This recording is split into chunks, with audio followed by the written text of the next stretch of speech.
우리에게 주실 말씀 요한복음 3장 1절부터 요한복음 3장 1절부터 우리 21절까지의 말씀을 교독하실 때에 1절을 먼저 자매님이 읽어주시면 그 다음 절 형제들이 2절을 읽어주시고 이렇게 21절까지 마지막 절은 함께 읽겠습니다. 그럼 먼저 자매님들이 1절 먼저 읽어주십니다. 시작.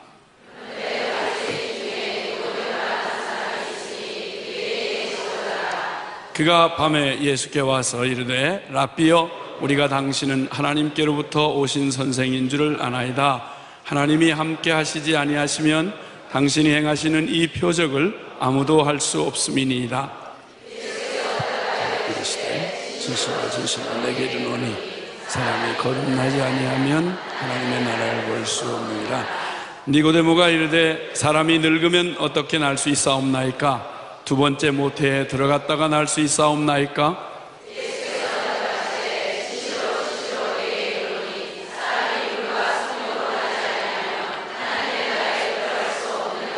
육으로 난 것은 육이요 영으로 난 것은 영이니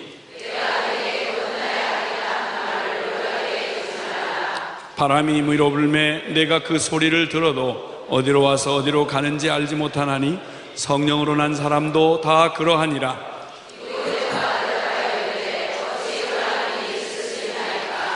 예수께서 그에게 대답하여 이르시되 너는 이스라엘의 선생으로서 이러한 것들을 알지 못하느냐?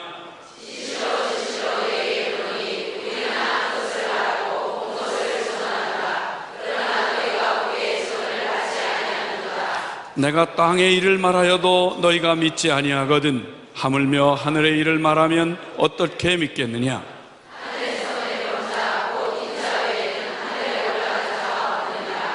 모세가 광야에서 뱀을 든 것 같이 인자도 들려야 하리니 하나님이 세상을 이처럼 사랑하사 독생자를 주셨으니 이는 그를 믿는 자마다 멸망치 않고 영생을 얻게 하려 하심이라.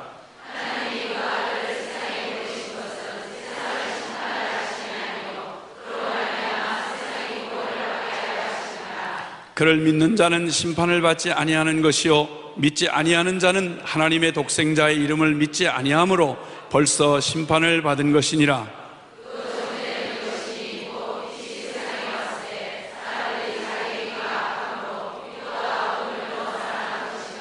악을 행하는 자마다 빛을 미워하여 빛으로 오지 아니하나니 이는 그 행위가 드러날까 하미요 함께 진리를 따르는 자는 빛으로 오나니 이는 그 행위가 하나님 안에서 행한 것임을 나타내려 함이라 하시니라. 아멘. 아멘. 아멘. 우리 주님을 사랑하시는 분만 아멘 하십시다. 아멘. 태어나 평생에 이런저런 인연으로 남달리 하나님이라고 하는 우리가 감당할 수 없는 천지를 창조하시고 온 우주 만물을 지금도 통치하고 섭리하시고 주관하신다는 이 영원하고 크신 하나님을 이 미물 같은 우리 인생으로 나 하나의 인생 문제도 해결 못한 내가 어떻게 하나님을 알 수 있겠다고 감히 어떻게 그런 말을 할 수 있겠습니까? 그런데 참 설명할 수 없는 은혜가 임해서 인생 살다가 만나는 기적 중에 최고의 기적은 이 살아계신 하나님을 만나는 사건이라 할 수 있겠습니다. 그 하나님을 믿고 그리고 이제 이런저런 경험과 체험 통해서 이전에는 내가 내 인생의 전부를 내가 계획하고 내가 짐을 지고 그리고 내가 또 힘겹게 감당해야 되는 인생인 줄 알았다가 나를 지으신 분이 계시고 내 인생을 책임져 주신다고 하시고 또 나를 사랑하시며 이끄시는 나의 주인 되시는 하나님이 계시다는 말씀을 이걸 하여튼 믿어져서 그 하나님을 나의 주님이라고 고백하면서 이렇게 살아가게 되는 것을 신앙생활한다 한다 이렇게 보통 표현을 합니다. 오늘 우리 모두 다 그런 의미에서 우리는 함께 한 배를 탄 한 운명을 같이 한 그런 사람들이라고 생각이 돼서 정말 반갑습니다. 네, 예수 믿으면 가족 안에서도 왕따를 당하고 또 말이 안 통하고 어려운데, 그래도 우리는 서로 이렇게 얘기를 하면 같이 말이 통하고, 제대로 믿고 안 믿고는 이제 조금 이따 따져볼 일인데, 일단 고백만큼은 같이 하니까 이것만 해도, 고백만 연습으로 해보라고 그래도 입을 틀어막고 말 안 하고 죽을 때 임종하는 사람한테도 예수님 영접한다고 한마디만 하면 천당 갈 수 있다는데도 그 말을 믿져야 본전인데 하면 될 텐데, 여러분 이게 그냥 얘기가 아니고요, 입이 안 떨어지는 거예요. 입이 안 떨어지고 결국 지옥 가더라고요. 그러니까 이게 그냥 연습으로라도 예수님을 나의 주님이라고 그러고, 그리고 또 하나님 살아계시다고 그러고, 그리고 거기다 또 행동 강령 이렇게 복음기도 동맹 선언 뭐 이런 걸 이렇게 우리 신앙 고백을 이렇게 입에다가 담아낼 수만 있다고 해도, 이것만 해도 우리 입술부터 큰 하나님의 기적이 임한 겁니다. 그 다음에 그 고백한 대로 이제 우리 심령을 하여튼 주님께서 우리의 입술의 고백을 받으시고 그렇게 변화시켜 갈 건 이제 주님의 일이시겠죠.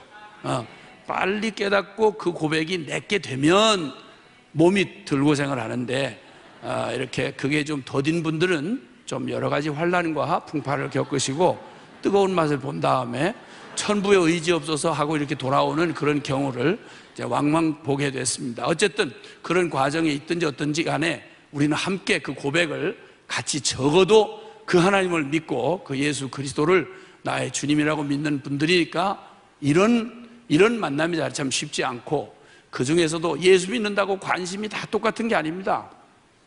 모두가 다 관심이 얼굴 다른 것만큼이나 예수님을 찾아 나오는 것도 이유가 다 다르더라고요. 어떤 사람은 빵 얻어먹으려고 오고, 어떤 사람은 병 고치러 오고, 어떤 사람은 팔자 고치려고 하고, 어떤 사람은 결혼하려고 오고, 그도 저도 안 되는 사람은 자기 신랑 벼락을 맞도록 주문을 하러 오긴 하는 사람도 있고, 하여튼 별의별 사람들이 많습니다. 어쨌든 그러나 상관없습니다. 주님께서 어쨌든 우리의 입술의 고백을 하나님이 진리대로 그렇게 이끌어 가실 것을 믿고, 일단 우리 반가운 얼굴로 인사를 했으면 좋겠습니다. 정말 여기서 이 주제로 만나게 돼서 정말 반갑습니다. 이렇게, 네, 감사합니다. 정말 반갑습니다. 정말 반갑습니다. 네, 정말 반갑습니다. 예수 믿으면서 이거 만약 술집에서 만났더라면 어떡할 뻔했습니까? 이거 되먹지 않은 자리에서 서로 곤란하게 만나가 얼굴 마주치고, 아이고 그때 그 교회에서 만났었는데, 이렇게 되면 우리 성도 서로 황당하고 어려운 겁니다, 여러분. 그렇기 때문에 천만다행으로 우리가 이런 데서 이렇게 어디 내놔도 상관없고 막 TV에 나가도 상관없는, 이런 자리에 저분이 계셨어? 이렇게 할 수 있도록 이렇게 좋은 자리에서 밝은 정신으로 만나게 된 것, 참 하나님의 은혜 중에 은혜입니다. 할렐루야. 아멘. 시작 출발이 좋은 겁니다. 아까 우리 박 목사님 말씀해 주셨지만, 다시 복음 앞에라는 주제, 이거 이렇게 아야 주제를 다시 복음 앞에 이렇게 하는 거 참 쉽지 않습니다. 이래저래 우리의 그래도 관심을 끌을 수 있는 내용이어야 되는데, 다시 복음 앞에 그러면 이상하게도 복음이란 의미가 기쁜 소식이거든요. 근데 이상하게 우리는 복음 그러면 벌써 듣는 순간 마음에 묵직해지고 우울해지잖아요. 복음 참 좋은 거죠. 네. 그건 너무 좋은 거예요. 네. 이렇게 하고 마음이 무거워지면서 이상한 비장한 어떤 죽음의 그림자가 다가오고, 이상합니다. 이상하게 이 복음이란 기쁜 소식이거든요. 근데 이 기쁜 소식을 믿는 사람들의 표정이, 얼굴을 보면 이 사람이 말은 복음을 얘기하는데 표정을 보니까 혼돈이 되는 거죠. 그래서 오래된 교회 가보면, 역사적으로 오래된 교회를 제가 이렇게 저렇게 갈 기회가 있어서, 여러분은 그 교회에서 그냥 한 교회에서 그냥 거기서 자라나서 거기서 웬만하지 않고는 거기서 돌아가시잖아요. 근데 저는 이제 어떻게 사명을 받아가지고 하여튼 교파라고 생긴 데는 어지간히 가봐서 이렇게 다녀보는데, 특히 오래된 교회, 한 40년, 60년, 100년 이렇게 된 교회들 이렇게 가보면, 그냥 이렇게 가보면 특히 모태신앙들이 많이 있는 교회일수록, 역사와 전통을 자랑하는 교회일수록 그냥 기쁜 소식이라는 말을 이렇게 하기가, 복음을 믿는다고 하기보다는 표정으로 말하기는 거의 기쁜 소식 때문에 치여 죽을 판이에요. 그래서 표정이 흘러내렸어요. 흘러내려가지고 그냥 딱 가면, 제가 하도 경험을 하다 보니까 한번 이렇게 둘러보면, 그러면 아하, 이분은 몇 대째 모태신앙에 몇 년근이구나, 그런 게 이렇게 대강 짐작이 돼요. 그래서 물어보면 거의 맞아요. 그걸 어떻게 하느냐, 제가 신령한 무슨 투시 은사를 받은 게 아니고 하도 경험이 많다 보니까, 특히 뭐 특별히 그렇지 않은 모태신앙도 많이 계시지만 대체로 모태신앙들이 그러시더라고요.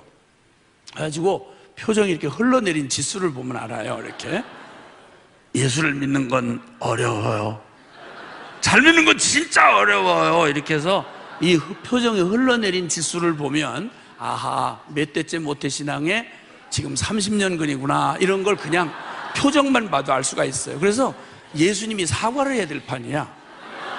난 네 얼굴 보니까 너 지금 4대째 장로 집안에는 장로, 너 얼굴 보니까 내가 사과를 해야 되겠다.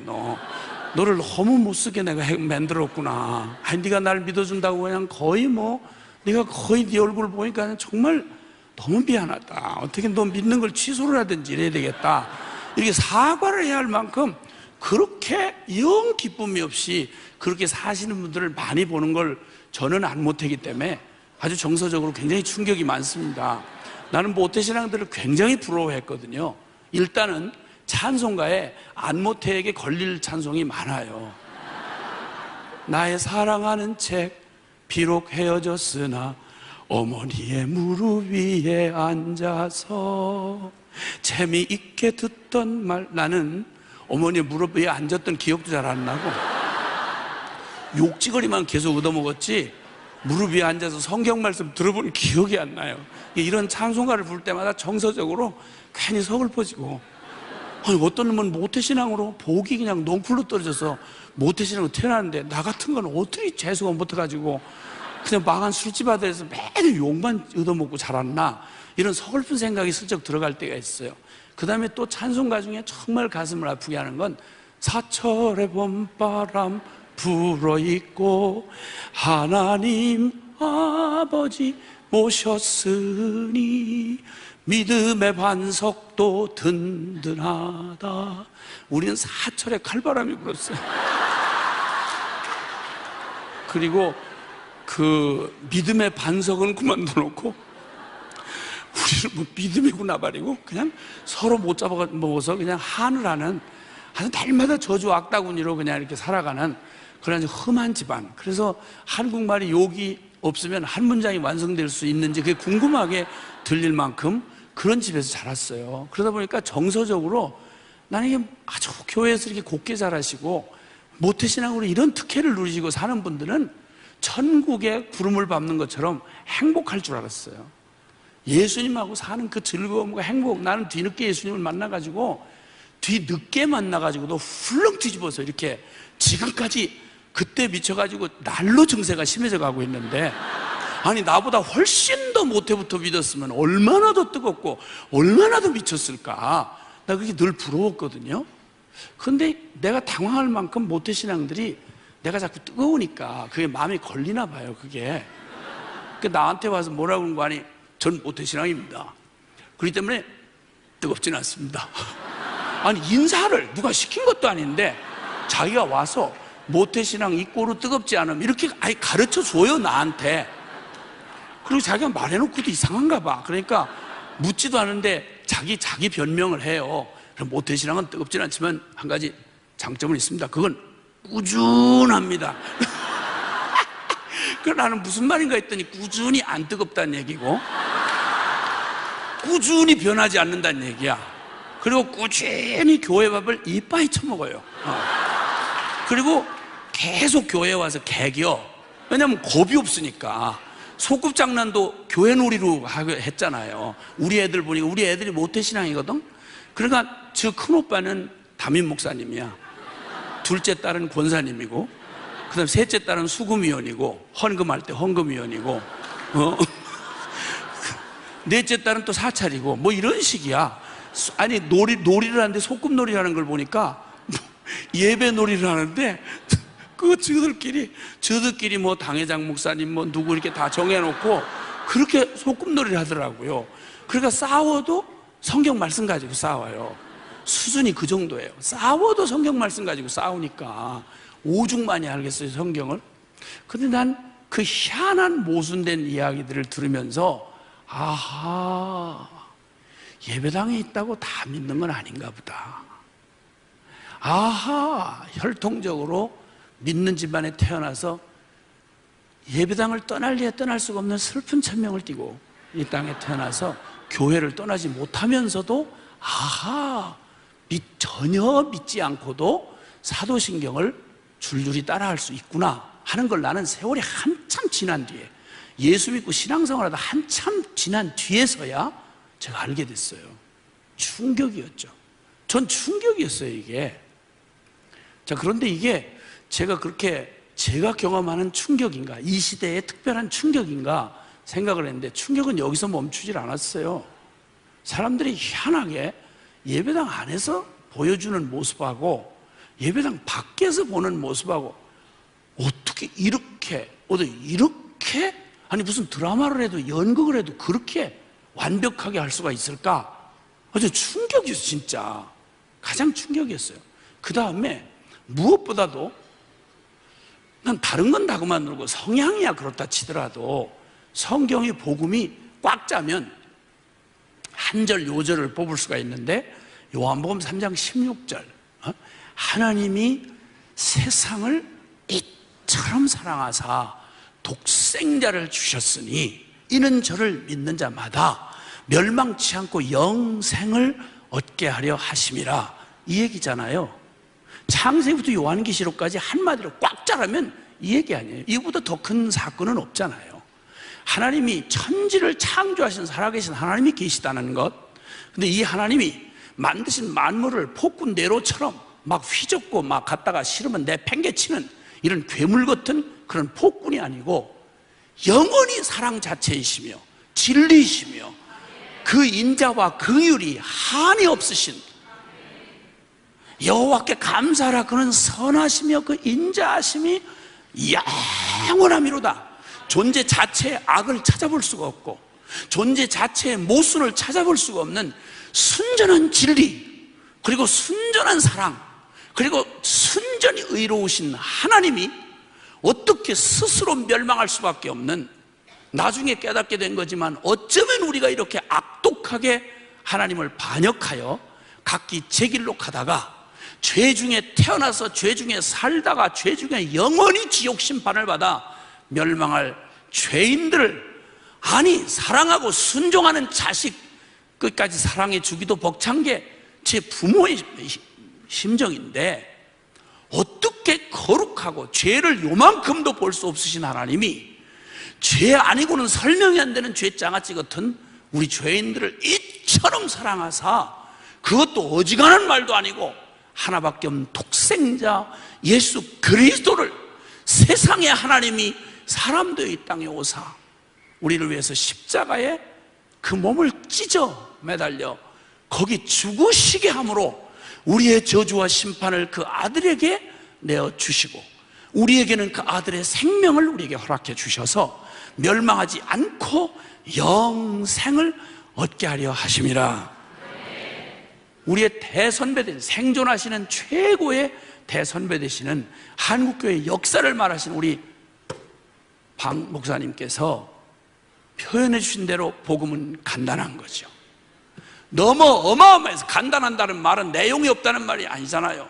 너무 어마어마해서 어떤 철학도 어떤 종교도 어떤 사상도 어떤 인간의 지식도 감히 이 복음의 결론에 감히 손찌검을 할 수 없는 역사의 결론이요, 존재의 결론이요, 실존의 결론이다 이 말이지요. 이 어마어마한 천지가 다, 천지를 창조한 것보다 더 어마어마한 사건이 죄인된 우리, 존재적으로 하나님 앞에 영원히 지옥 심판에 정해졌던 우리를 구원하시기 위한 하나님의 이 역사를 재창조라고 말합니다. 오죽하면 재창조라고 말합니다. 이 엄청난 복음을 주셨다고 하면 이걸 아무리 무개념하게, 아니 무슨 지나가는 거짓 말 한마디만큼이라도 혹시라도, 아니 지나가던 동냥하러 갔던 거지가 속상한 말 한마디, 그냥 아무 의미도 없고 효력도 없는 말 한마디 한번 재수없는 말 한마디를 듣어도 그게 하룻밤 잠이 안 올 만큼 속상하고 그러잖아요. 근데 어떻게 이 어마어마한 말씀을 그냥 들은 것도 아니고 믿는다고 그러고 그걸 고백을 하고 그걸 날마다 모일 때마다 사도신경을 하고 우리의 고백의 그 끝으로 삼는데 어떻게 그리고 아무 일도 없는지. 삼류소설 같은 TV 드라마를 보고는 눈물 흘리고 감동을 받고 충격을 받고 모방을 하면서 어떻게 이 어마어마한 성경의 영원한 결론이고 진리인 하나님이 나를 사랑한다는 말을 어떻게 그렇게 가슴 한번 안 떨려보는지, 어떻게 그렇게 십자가의 복음이 그렇게도 나하고 무관할 수 있는지. 이건요, 우리의 어떤 삶의 구석에서 이런 이상한 현상은 안 일어납니다. 말한 대로 그냥 삼류 소설 같은 드라마 보고도 우리는 꿈틀에서 눈물이 나오고 감동을 하게 돼 있어요. 근데 어떻게 이 말을 아무리 무심하다 한들 어떻게 이걸 이렇게도 감동 없이 그리고 듣고 매일 고백하면서도 그리고 아무 일도 없는 그것과 아무런 연관을 짓지 않는 삶을 어떻게 편안하게 살 수 있는지, 하나님 살아있다는 말을 눈꼽만큼도 비중을 두지 아니하고 십자가의 그 어마어마한 사랑을 우리에게 하셨다는 말을 이걸 가슴으로 잠깐만 뭉클해도 이것만 해도요, 이보다 못한 어떤 감동적인 무슨 살찐 성인 얘기만 들어도 이건 제 얘기가 아니고 로마서 5장이 말해주는 말이에요. 5장 6절에 우리가 아직 연약할 때 그리스도께서 우리를 위해 죽으셨도다. 생각해봐라. 너희 중에 다른 사람을, 의인을 위해 죽는 자가 많지 않고 선인을 위해 죽는 자가 혹 있거니와. 그런 것만 해도 온 세계 신문이 다 어마어마하게 떠들고 감동을 받고 뉴스를 듣고 이야 따뜻한 이야기다 뭐 이렇게 감동을 받지 않느냐. 그런데 5장 8절에 우리가 아직 죄인 되었을 때에 그리스도께서 우리를 위하여 죽으심으로 하나님이 우리에 대한 그분의 사랑을 확증하셨느니라. 아멘? 여러분, 적어도 이게 조금만 의미 있게 다가왔더라면 아무리 맷돌 아래짝처럼 감정이 죽은 병든 사람이라고 해도 꿈틀 아니할 수가 없고 충격이 아닐 수가 없을 텐데, 나는 30여 년 주님 앞에 부름받고 이 복음만 전한다고 돌아다니면서 많은 사람을 봤는데요, 사람이 별로 궁금하지 않을 만큼 여러 계층의 사람, 종류의 사람, 다른 민족들 보고 다녔는데요, 난 정말 놀란 게 그냥 나같이 아야 복음을 들어도 못 보는 인간 같으면야 그렇다 하지만은 난 교회 안에 적어도 그냥 덜렁덜렁 다니다가 그냥 귀로 넘겨들어도 이 얘기가 그냥 얘기가 아닌 말씀인데, 세상에 하나님이 감히 말씀하셨다는데 어떻게 그렇게 눈꼽만큼도 비중을 안 두고, 어떻게 십자가 사랑이라는 말을 듣고도 그렇게 마음이 꿈쩍도 하지 않는지, 주님이 죄 때문에 우리를 위해서 그렇게 깨지도록 돌아가셨다는데 몸이 다 찢기고 그렇게 매달 죽었다는데 어떻게 죄를 지으면서 그렇게 편안하게 교회도 다니고 죄도 짓고 편안하게 회개도 아니라 심지어는 자기도 믿어지지 않는 말을 남한테 판단하고 정죄해가면서 입 싹 씻고 저는 어떻게 살든지 상관없이 남한테 이 말로 한 수 훈계하고 살면서 이걸 양심의 가책을 안 느끼는, 이게 도대체 저주를 받았나, 그 심령에 문둥병이 걸렸나, 무슨 이런 일이 있겠어요? 내가 알게 된 건데 이건 제정신에 일어난 일이 아니라는, 이게 분명히 이건 영적인 일이며 이건 사단에 속한 일이기 때문에 그렇지 절대 그냥 정상적으로도 이해가 안 되는 일입니다. 그런데 그 비정상적인 일이 예배당 안에 많이 일어나고 있다는 사실을 돌아다니면서 알게 됐습니다. 깜짝 놀랐습니다. 어떻게 믿지 않으면서 저렇게 이 어마어마한 말을 그냥 줄줄이 외울 수 있을까? 어떻게 믿지도 않는 하나님을 예배한다고 하면서 온통 관심사는 사람들에게 있는데 하나님 이름을 부르면서 예배한다고 말을 할 수 있을까? 충격적이지만 실제임을 부인할 수가 없었습니다. 고민을 안 할 수가 없었죠. 웬일일까? 고민 안 할 수가 없었습니다. 그런데 복음 앞에 온전히 복음과 충돌하고 부딪히고 복음에 비답해서 드러나면 드러날수록 그건 이상한 게 아니라 너무도 당연한, 너무도 그럴 수밖에 없는 그러한 우리의 현실이며 그리고 또 우리의 처지인 것을 깨닫게 되었습니다. 성경은 이런 우리의 명목주의, 교회라서 명목주의라 하면 그저 이름만 크리스찬인데 전혀 이 옷 하나도 뚫지 못하고 스미지 않은 채 비가 아무리 와도 우비를 쓰고 앉아 있으면 그럼 비가 다 비껴나가듯이 그렇게 많은 설교, 그렇게 많은 감동의 순간들, 그렇게 많은 기적이 옆에서 일어나도 전혀 그 심령으로 복음의 내용이 스며들지 않고 귓전만 스치고 지나가는 일이 가능할 수 있다고 하는 사실에 대해서 보았고 또 알 수밖에 없었습니다.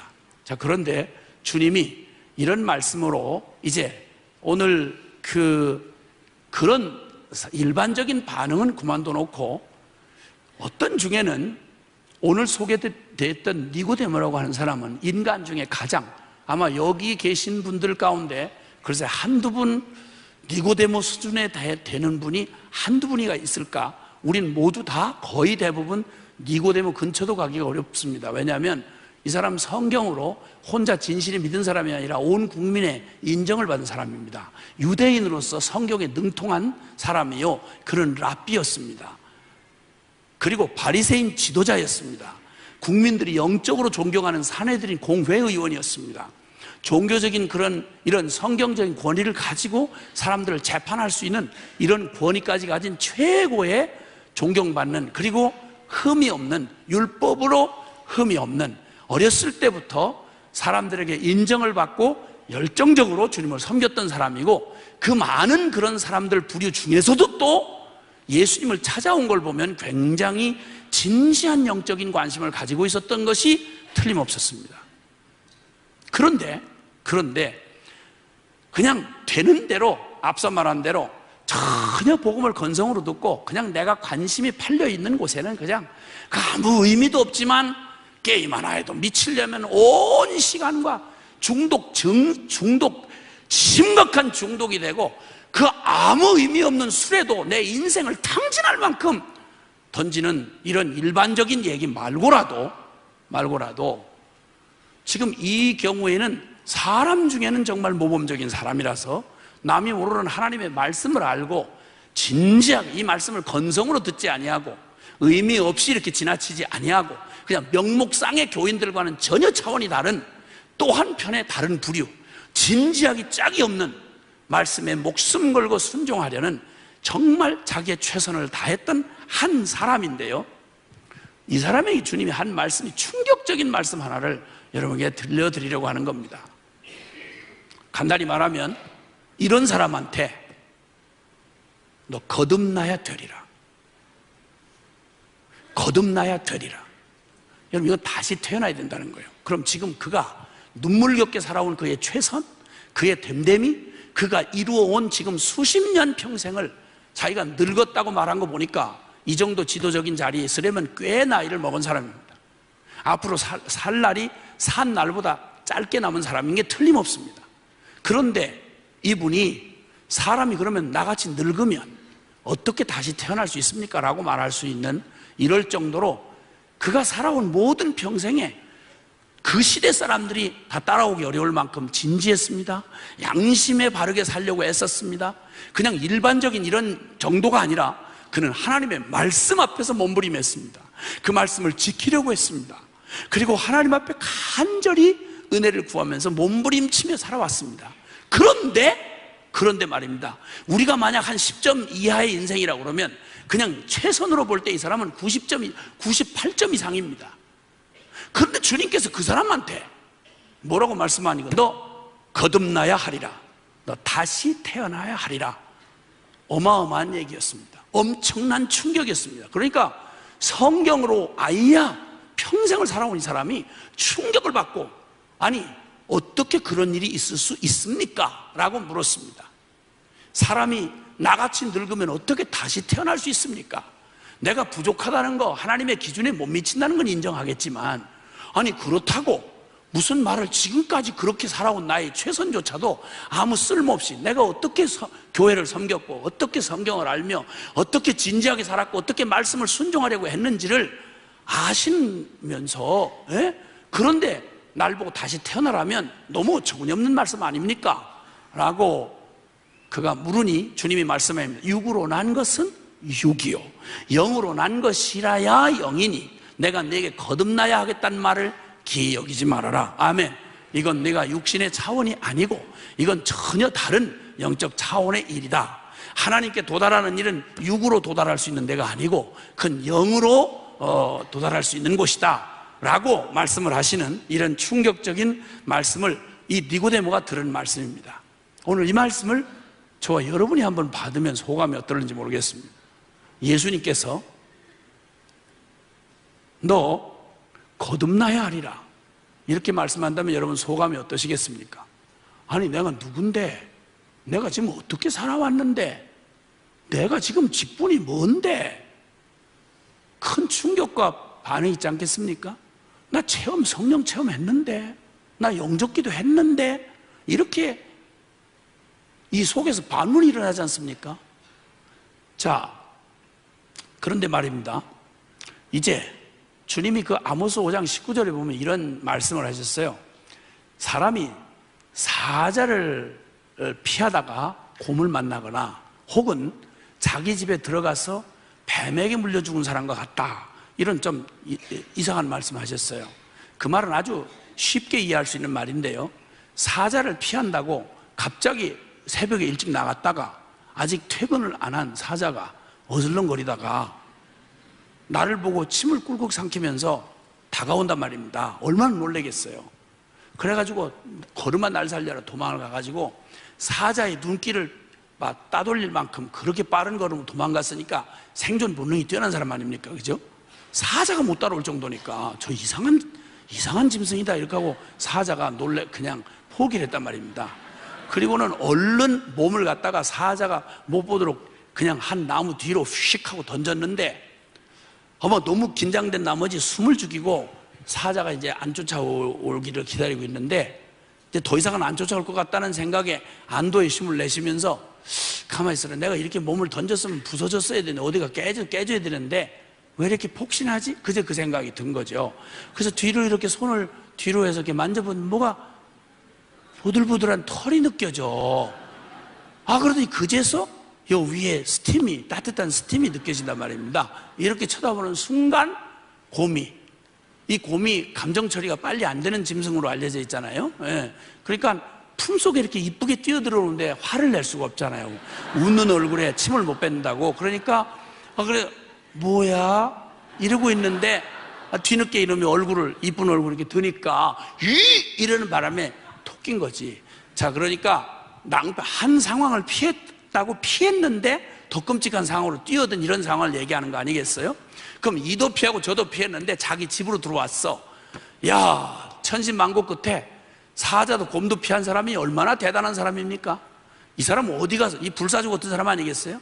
그래가지고 이제는 드디어 내가 사자도 곰도 피했다. 그리고 집안에 들어와서 자기 집안 문을 탁탁 걸어 잠그고 죽을 뻔했네.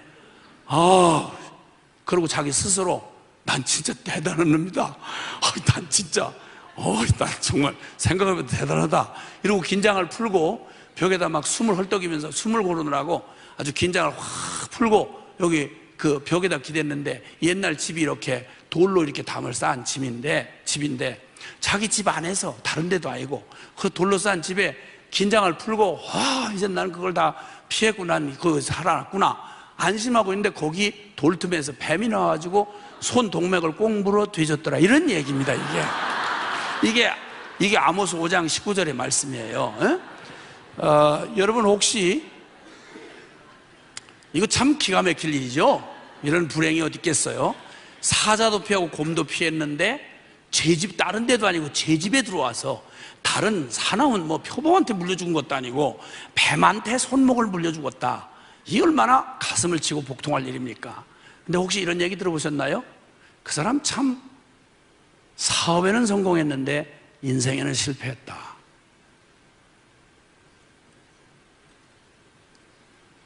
세상의 그 험한 풍파 다 이기고 악착같이 살아남았는데 제 마음 하나를 지키지 못해서 지 안에 있는 죄 때문에 갈켜먹힌 대로 주저앉힌, 사역에는 성공했는데 자기 심령 안에 내면의 죄를 처리 못해서 그렇게 퍽썩 주저앉은 사람들 얘기 여기저기서 들으셨죠? 이럴 수 있다는 겁니다. 주님께서 역사상 가장 엄청난 구원 사건을 예로 들을 때는 구약 성경에 출애굽 사건을 듭니다.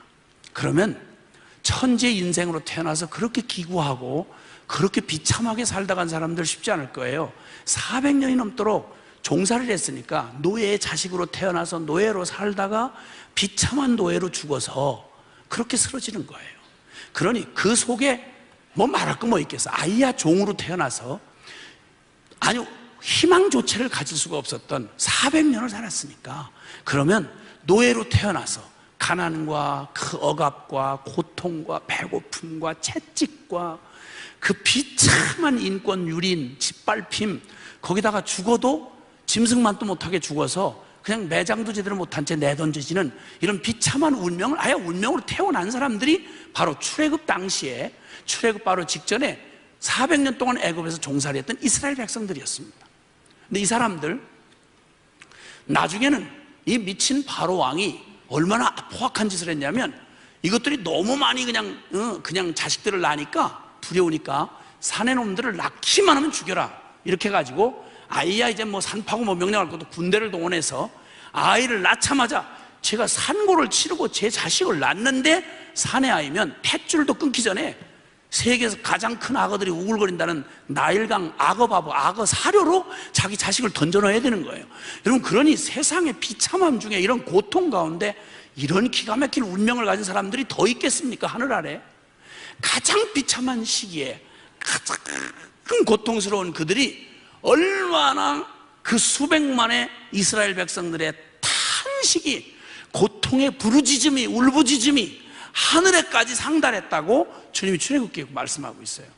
주님이 그 고통을 들으시고 기억하사 그들을 건져내기로, 아브라함과의 언약을 기억하시고 건져내기로 하셔서 정말 그 노예의 끔찍한 저주에서 그들을 해방시켜 주시는 역사의 구원을 예로 들어서 말씀하실 때마다 성경의 가장 우리에게 그 구원의 역사 전모를 보여주는 예표로서 쓰여지는 게 출애굽 역사입니다. 출애굽 아시죠? 아니 그렇게 낯선 얼굴 하시면 제가 당황을 해요. 이게 대부분 그래도 다 믿는 분들인데, 아니 처음 믿는 사람이 나처럼 난생 처음 와가지고 그 무슨 얘기야 이러면 제가 이해를 할 수 있는데, 적어도 여기 오신 분들은 그래도 다들 그래도 모태신앙 내지는 적어도 그래도 열심히 있어서 다시 보면 오신 분들인데, 그렇게 성경의 가장 중요한, 구약성의 가장 중요한 사건 중에 하나인데 그걸 들으면서 그런 얘기도 있어? 이런 표정이면 이게 너무 어려워져요. 그럼 다시 성경 기초 66권 이름부터 다시 시작을 해야 되는 이런 어려움이 있단 말이에요. 다시 표정을 다시 해주시길 바라요. 네. 이 출애굽 얘기 들어본 적 있으시죠? 너무 감사해요. 너무 감사해요. 이제 알겠어요. 너무 감사해요. 정말 감사해요. 다 그건 알긴 아시는군요. 너무 감사해요. 어쨌든 권사님 중에 이런 걸 모르고 처음 듣는 것처럼 눈을 깜빡이면 용서가 어려운 일이에요, 이건.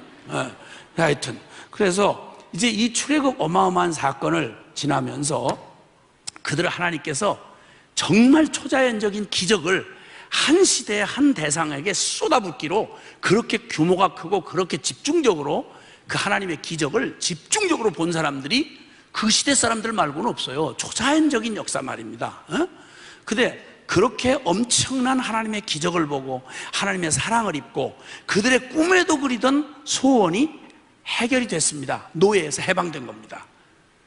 그리고 이제 그들이 드디어 홍해바다를 극적으로 건넜습니다. 이들에게 있어서 하나님의 능력을 경험하고 해방, 그 구원을 경험한 것, 이보다 더 큰 사건은 없습니다. 오늘날 우리가 살면서 당하는 어떠한 지금 인생의 문제를 다 합친데도 이 사람들은 발밑에 때만큼도 안 됩니다. 우린 너무 편안한 시대를 살고 있어요. 다 어려우니 힘드니 해도 이 사람들에 비하면 말할 수가 없는 겁니다. 너무 기가 막힌 상황 속에서 극적인 구출을 받았습니다. 해방을 받은 거죠. 그런데 이 엄청난 홍해 바다의 기적, 10가지 재앙, 매일 쏟아져 내리는 기적의 만나, 옛 얘기로 듣는 게 아니라 기적을 자기도 눈으로 경험하고 있습니다. 하나님의 그 임재가 그냥 말로 영적인 의미로 다시 깨달아야 되는 게 아니라 구름기둥과 불기둥으로 그냥 눈앞에서 늘 떠나지를 않았습니다. 이 엄청난 기적의 한복판을 걸어가는데 이 어마어마한 애굽에서 출애굽의 그 영광스러운 구원을 받고 홍해바다를 건너고 매일 만나를 먹으면서 그 하나님의 엄청난 어떤 역사도 반복될 수 없는 어마어마한 하나님의 기적과 그분의 그 손길을 경험하던 그 시대에 출애굽한 이스라엘 백성들, 결론부터 말씀드립니다. 이 사람들의 모든 그 고통과 부르짖음의 내용은 그들을 덮고 있는 상황과 조건이었습니다. 우리는 우리가 노예이기 때문에, 이렇게 가난하기 때문에, 이렇게 비참하기 때문에, 배고프기 때문에, 저 무서운 바로 저놈 때문에 지긋지긋하고, 나는 이래서 불행하고, 나는 이래서 못 살겠고, 이것만 해결되면 더할 나위 없이 우리는 자유를 누리고 하나님을 섬기며 우리는 바르게, 인생 바르게 살 수 있을 거라고 의심 한번 하지 않고, 자기 스스로도 의심하지 아니하고 누구도 의심하지 않았습니다. 자, 그런데 드디어 꿈꾸는 것 같은 기적이 일어난 겁니다.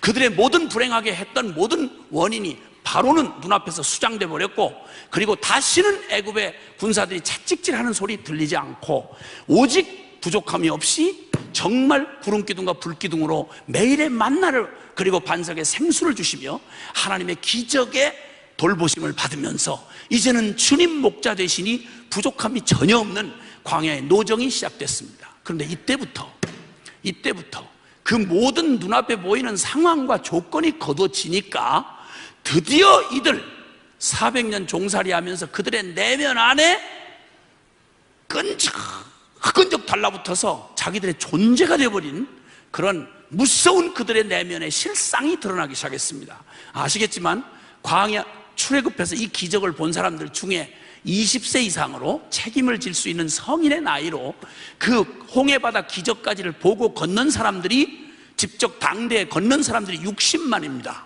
60만. 이 60만의 사람들 모두 중에 여호수아 갈렙을 빼놓고 하나님의 약속의 땅 가나안에 들어간 사람이 한 놈도 없습니다. 무서운 애굽의 바로 왕에게선 구출을 받았는데 하나님의 약속을 믿음으로 유업으로 받는 일에 참여한 자는 혈통으로도 안 되고, 기적을 본 거로도 안 되고, 그리고 상황으로도 안 되고, 오직 믿음으로만 하나님의 약속을 누릴 수 있었습니다. 이게 구약 성경이 우리에게 보여주는 바며, 이게 구약 성경이 우리에게 말하는 바였습니다. 그러니까 눈앞에 보이는 상황이 우리를 악하게 만들거나 우리의 처한 환경이 우리를 이렇게 제대로 못 살게 만든 거라기보다는, 상황이 좋으면 좋아서 타락을 하고 상황이 어려우면 어려워서 악해지는 게, 이 말은 우리의 존재를 어디다 갖다 두어도 이 존재는 바뀌지 않는 존재의 문제를 가지고 있다는 것을 성경이 역사를 통해서 보여준 것입니다. 아멘. 그러다 결국 그들은 이 엄청난 구원을 받고 2년이 채 안 돼가지고 홍해바다를 건넌 지 드디어 가데스 바네아라는 곳에 이르렀을 때, 가나안 정탐을 40일 동안 12명이 정탐하고 돌아온 후에 정탐꾼의 보고를 듣다가 기다렸다는 듯이 여호수아 갈렙만 빼놓은 채로 나머지 그들 중에는 그들을 지금까지 구원하고 인도하신 하나님에 대한 생각은 요만큼도 없었습니다. 감사, 감격 요만큼도 없었습니다. 이게 무슨 일입니까? 아니, 개도 주인의 은혜를 잊지 않는다는데 도대체 이게 무슨 배은망덕도 이런 게 있단 말입니까? 인간에게 빚을 졌으면 그렇게 안 합니다. 근데 보이지 않는다는 이유 하나로 보이는 어떤 실존 인물보다도 더 부인할 수 없는 이 기적과 능력으로 사랑으로 우리를 구원해 주신 하나님을 끝까지 원망 불평하다가 광야에서 마지막 한 명이 엎드러질 때까지 광야 40년이 40일을 두는 똑똑이 뜨고 보고서도 반역을 한 그들의 죄악을, 그들의 내면의 속의 그 악독한 반역을, 그 정상적이 아닌 그들의 내면을 오고 오는 역사 이래로 저와 여러분에게까지 알려주시려고 이 지겹도록 이어지는 이야기를 출애굽기부터 시작해서 신명기에 이르기까지 이들의 반역하고 망한 이스라엘의 얘기를 차곡차곡 기록해 놓으셨습니다. 그 본성으로는 죽었다 깨나도, 울어도 애를 써도 몸부림쳐도 그 중에 착한 사람도 있고 똑똑한 사람도 있고 악한 놈도 있고 게으른 놈도 있을 거 아니겠습니까? 성실한 사람도 있고 형편없는 놈도 있을 거 아니겠어요? 근데 어쩌면 그렇게 하나님에 대해서 반역하는 데는 그렇게 한 마음이 돼서 함께 망할 때까지 그렇게 반응을 보인단 말입니까? 이게 구약의 결론입니다. 그러니까 율법을 주신 하나님이 이스라엘 백성 전체를 통하여, 이스라엘 역사 전체를 통해서 하나님이 아담과 하와가 범죄한 이후에 인류의 문제가 무엇인가, 우리에게 하나님이 구원을 주신다면 어떤 구원의 복음을 주셔야 하는가, 이걸 누구도 못 알아듣지 않도록 역사를 전 무대를 동원해서 인류 역사 전체를 통해서 인간의 문제가 무엇인지, 먹고 사는 문제냐, 아니면 이 땅에 먹고 마시고 시집가고 장가가고 사고 팔고 이거면 다냐, 육신의 삶이 이게 다냐, 우리의 문제는 육적인 문제뿐이냐, 그렇지 않다는 사실을 처음 아담의 범죄 이후로 하나님과 끊어져서 그저 육체로 태어나서 죄 가운데 살다가 이렇게 죄에 치여 죽는 삶인데도 우리 모두가 그렇게 사니까 이게 정상인 줄 알았던 우리에게 성경 역사 전체를 통해서 우리 인간에게 주어질 진짜 필요한 복음이 뭐냐, 우리는 무엇에서 구원을 받아야 하는가, 이 사실을 말씀해 주신 게 성경 전체 이야기입니다. 그래서 하나님이 세상을 스스로는 돌이킬 수 없고 스스로는 구원받을 수 없는, 많이 주어도 썩 타락해서 썩고 없으면 없어서 악해지는 이런 본질상 진노의 자식이었던 우리 인류를 구원하기 위하여 하나님이 우리에게 주셔야 됐던 복음이 십자가 복음밖에는 없다는 사실을 역사의 천하에 외치시기 위해서 이 기나긴 66권의 성경 역사를 기록해 주셨단 말입니다. 아멘? 참 긴 얘기 페일은 하고, 여러분 구약 성경을 하나로 이렇게, 구약의 이스라엘 백성이란 아브라함 말씀해 주신, 전에 말씀해 주신 아브라함을 믿음의 조상으로 부르셔서 이렇게도 단순한, 복음은 어마어마한 복음인데 우리에게서는 어떤 가능성도 없기 때문에 요만큼만 조건을 붙여도 우리는 구원받을 사람이 없어요.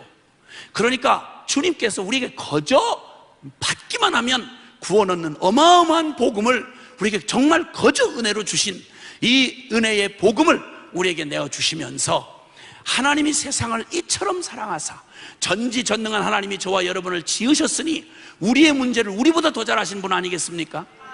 아멘? 전지전능하시니 우리가 못하는 절망 가운데 그분의 전능으로 우리를 구원해내시지 않겠습니까? 그런데 그 전지전능한 하나님이 방법이 모자라 재료가 없어, 근데 왜 하나밖에 없는 당신의 아들을 우리 왜 십자가에 매달아야 되느냐 이 말이에요. 도대체 무슨 문제가 그렇게 심각하기에, 아니 전능한 능력이 있으신 하나님이, 그렇게 온 모든 지혜를 가진 하나님이 어떻게 하나밖에 없는, 하필이면 아들을, 그것도 십자가에 매달아서 우리를 구원하는 복음을 주시냔 말이에요.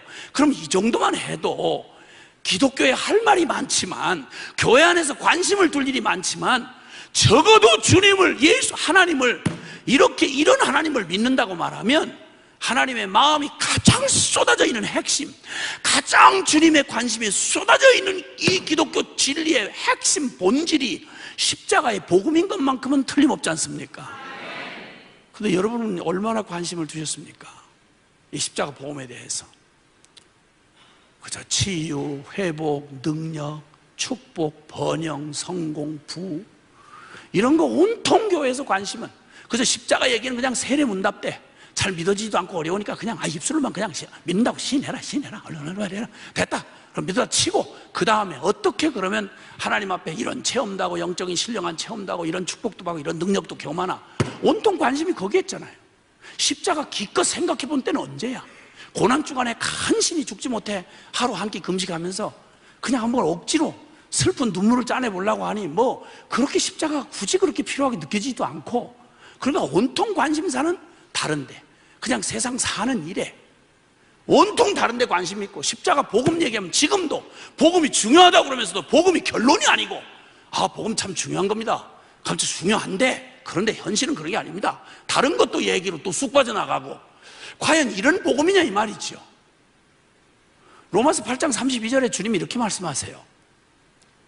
그 아들도 아끼지 아니하고 우리에게 내어주신 이가 어찌 그 아들과 함께 우리에게 모든 것을 선물로 주시지 아니하시겠느냐. 그러니까 최고 최대로 하나님 우리를 사랑한 표식이, 그 표현이 십자가고, 할렐루야, 우리에게 준 하나님의 사랑의 마지막 최후의 확증이 십자가고, 우리에게 주신 영원한 구원의 가장 확실한 보장이 십자가고, 우리에게 준 능력의, 복음의 능력을 우리가 발휘할 수 있는 가장 확실한 근거가 십자가고. 할렐루야. 그럼 도대체 이 십자가 복음 안에 모든 게 다 있는데, 근데 십자가 복음, 아유 그렇다 치고요, 아유 그 얘기 또 합니까? 그 얘기 말고, 정말 그러합니까? 정말 그러합니까? 그렇다면 니고데모 그냥 멀쩡히 산 사람이 아닌데, 대강대강 산 사람 아니고, 이 사람은 온통 성경에 매달린 사람입니다. 온통 성경에 그것 가지고 지금 밥 얻어먹고 사는 사람입니다. 바리새인이고 사내들인 공회의원이고, 랍비 중에 최고 랍비고, 율법을 평생 실험하며 지킨 사람입니다. 그런데 주님이 너 거듭나야 하리라고 하시는 거예요. 자, 그러면 오늘 주님께서 오늘 니고데모가 하신 이 말씀 가운데 간략하게 말한다고 그러면, 한마디, 니고데모 같은 사람에게 너 거듭나야 된다고 말했으면 니고데모 이하 모든 인간에게 주님이 한 가지 선언을 하는 게 있습니다. 복음 앞에. 그것은 인간 스스로는 결단코 구원의 소망이 없다라고 하는 사실입니다. 아멘. 로마서 3장 9절에 우리가 이미 말하였거니와 유대인이나 헬라인이나 우리가 모두가 다 죄 아래 있다고 이미 선언하였느니라. 10절에 기록된 바 오직 의인은 없나니 하나도 없고, 유대인이나 이방이나 지금 다 말한 모태신앙이나 안 모태나 한 가지로 신앙의 모습을 입었든지 아니면 그냥 내놓고 바깥에 산 사람이든 똑같이 모두가 다 의인은 없는데 하나도 없다? 의인이 없다는 정도가 아니라 심지어는 주여 주여 하고 예배당에서 하나님의 얼굴을 구한다고 말할지라도 그 본성 안에는, 본질 안에는 선을 행하는가 있는가 찾아보려 하신즉 이방인에서만 없는 게 아니라 주여 주여 하고 주님을 부르는 이스라엘 백성 안에서도, 유대인 중에서도 눈을 씻고 봐도 선을 행하는 자가 아무도 없고 다 치우쳐 무익하게 되고 하나님을 찾는 자가 없더라 라고 선언하고 계십니다. 자, 인간 스스로는 결코 구원의 소망이 없다. 그냥 되는 대로 막 산 죄인이야 이제 설명할 필요 없지요. 저는 그런 죄 가운데 태어난 안모태 신앙의 집안에 태어나서 저희 아버지가 망한 술집 주인이었습니다. 아니, 처음부터 망했다는 게 아니고 잘 나가다가 망했다 이 말입니다. 아주 돈 잘 버는 재주가 있으신 아버지께서 기생누나들 쫙 빠진 기생누들이 10수명씩 되는 아주 고급 술집이었습니다. 거기서 돈 잘 버시고 먹고 사는 데 부족함이 없으시니까 여자의 술에 노름에 그냥 쾌락에 아주 있는 대로 하여튼 그냥 마음껏 즐기시다가 그렇게 하고 비참하게 생애를 마치신 분이십니다. 아버지 밑에서 자라는 동안 아버지 주변이 모두 다 그런 사람들이니까 제게는 인생의 진지한 말 한마디, 하나님에 관한 하자도 들어볼 기회가 없었습니다. 저같이 이렇게 불행한 이방인 같은 경우 지금 굉장히 많습니다. 복음을 들을 수 없는 지역에 사는 선교지 사람들이 지금 수십억 명입니다. 복음을 들어도 못 보고 죽습니다. 이런 것처럼 지금도 저 같은 이방인이 어마어마하게 많고, 지금 특히나 우리 교회가 복음의 능력을 잃어버린 뒤로는 이젠 복음을 들을 기회가 점점 어려워져서 한국 땅에 살면서도 부정적인 교회 욕하는 데 써먹는 용어 몇 마디는 배워도 기독교가 뭘 말하는지를, 크리스마스가 무슨 날인지를 아는 사람 그렇게 많지 않습니다. 술 먹고 노는 날인 줄 알지. 그런데 이렇게 모태신앙이든 안 모태신앙이든 인간 존재 스스로는 정말 소망 없는, 그래서 율법을 모르면 몰라서 망하고 율법을 알고도 지킬 수가 없어서 율법을 알면 알고도 지킬 수가 없는 이런 비극적인 우리의 상태를 주님이 말씀하시는 말이 너 거듭나야 하리라.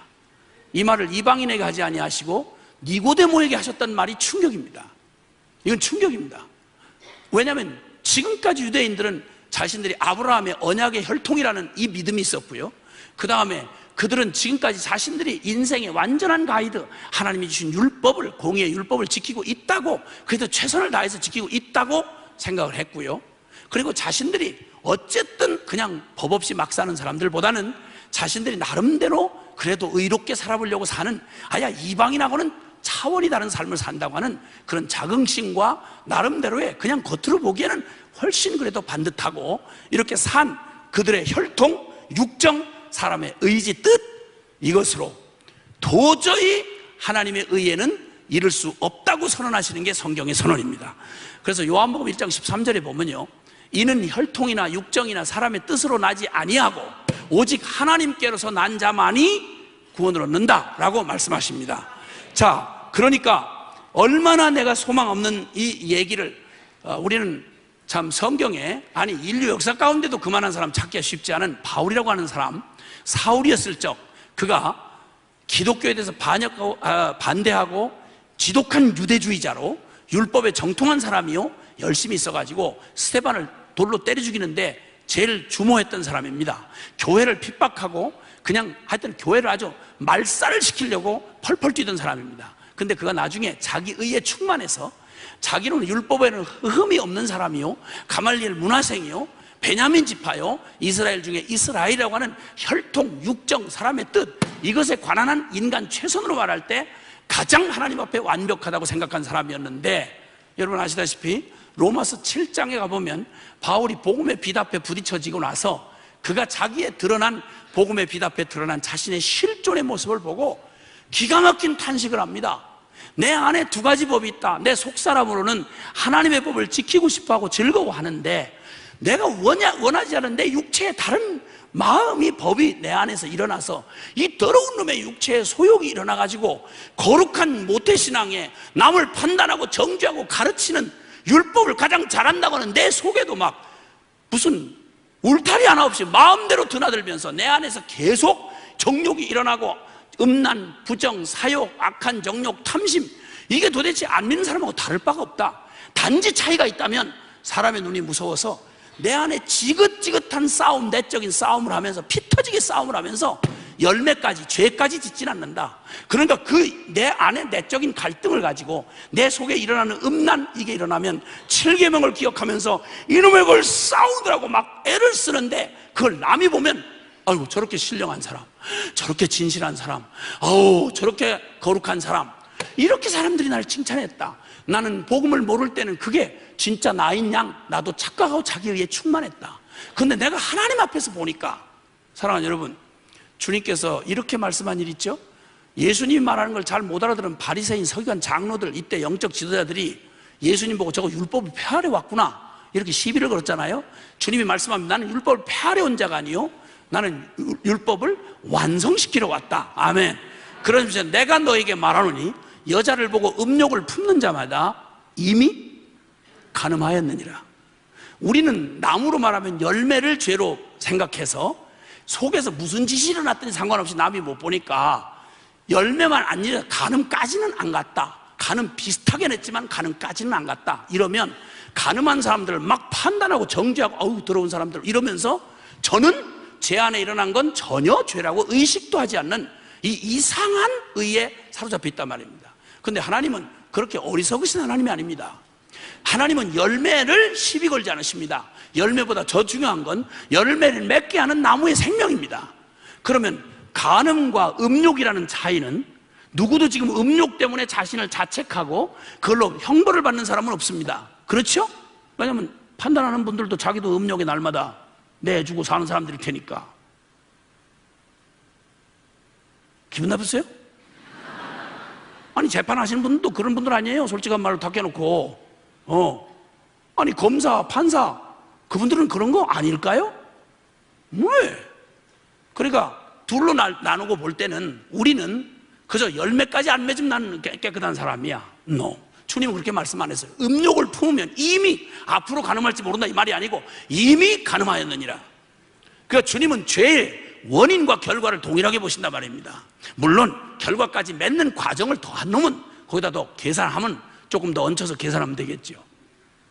근데 묻는다면 여러분, 음욕이 더 중요합니까? 간음의 결과가 더 중요합니까? 말할 때 여러분, 음욕이 없이 간음을 지을 수 있는 사람이 있을까요? 없을까요? 없어요. 우리가 죄를 지었기 때문에 죄인이 되는 게 아니라 죄인이기 때문에 죄를 지을 수밖에 없다 이 말입니다. 이게 성경의 진리입니다. 태어나면서부터 죄 가운데 태어나서 존재적으로 죄 장아찌가 된 우리는, 그러면 죄 장아찌가 된 우리는, 장아찌란 말을 젊은 분들 잘 모르시는 것 같아요. 장아찌 아세요? 장아찌는 물을 장에다가 이렇게 묻어 놓으면 그 무에 장맛이 막 들어가가지고 이놈에게 무맛인지 장맛인지 알 수가 없게 되는 거예요. 이걸 아무리 짧게 잘라서 빨아도 짠맛이 안 지워지는 걸 장아찌라 그래요. 그러니까 다시 말하면 장곤무, 무곧장, 그 말이지. 예. 근데 어떤 그 3대째 목사 집안에 태어난 목사님이 복음 앞에 이렇게 서시다가 본인은 여기 죄인은 다 같이 죄인인 걸 인정 안 할 수가 없는데 막 장아찌라고 죄 장아찌라고 모두 우리는 다 죄 장아찌라고 막 이랬더니 이걸 못 견뎌 하시는 거예요. 그분 스스로 정말 말하기를 거짓말 없이 자기는 어려서부터 욕 한마디를 해본 적이 없고 그 목사님 정말 개척교회만 하시는 목사님 아버님 따라다니면서 교회의 모든 사찰 노릇을 다 했고 상을 받으면 상을 받았지 내가 죄 지어서 저거 할 건 없다. 율법을 어긴 적이 없다. 그런데 자꾸 이제 말씀을 듣다 보니까 복음 앞에 서다 보니까 존재적인 죄인이 아닌 걸 부인할 수는 없는데 한 가지 기분 나쁜 건 아주 까놓고 아주 그냥 죄를 이빠이 짓고 산 놈을 죄의 장아찌라고 하는 건 이해가 되는데 죄성이 있는 건 뭐 죄 때문에 고민한 건 사실이지만 죄를 참아 못 진 채 그걸 애를 쓰면서 안 지려고 이렇게 평생 살아온 나를 같이 도매금으로 죄 장아찌라고 한다는 게 너무 신경이 난다는 거예요. 못 견디겠는 거예요. 버티다가 나중에 이분이 얼굴이 좀 밝아지셨어요. 무슨 깨달음이 왔나 그러면 저는 하나님 앞에서 생각할 때 정말 죄인인 것을 부정할 수가 없고 저도 지옥 갈 수밖에 없는 죄인인 건 사실이지만 죄인이라고 다 똑같은 죄인은 아니라는 사실도 사실인 것을 저는 알게 되었습니다. 되나게나 막 살아온 이런 사람들하고 똑같이 죄 장아찌란 말이 난 너무 어려워서 적합한 말이 없는가 연구를 했는데 제가 깨닫게 된 사실은 죄의 단무지란 사실을 깨닫게 됐습니다.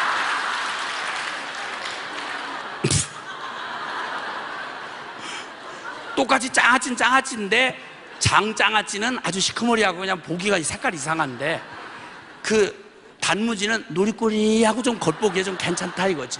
이런 노리꼬리한 단무지 같은 죄인들이 좀 있으세요.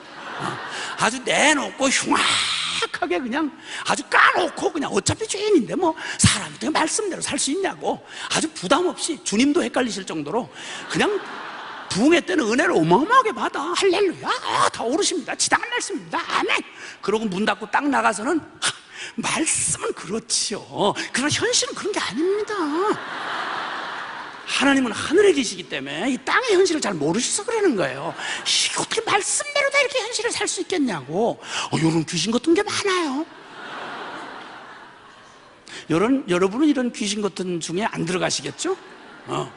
어쨌든 인간 스스로는 결코 구원의 소망이 없다.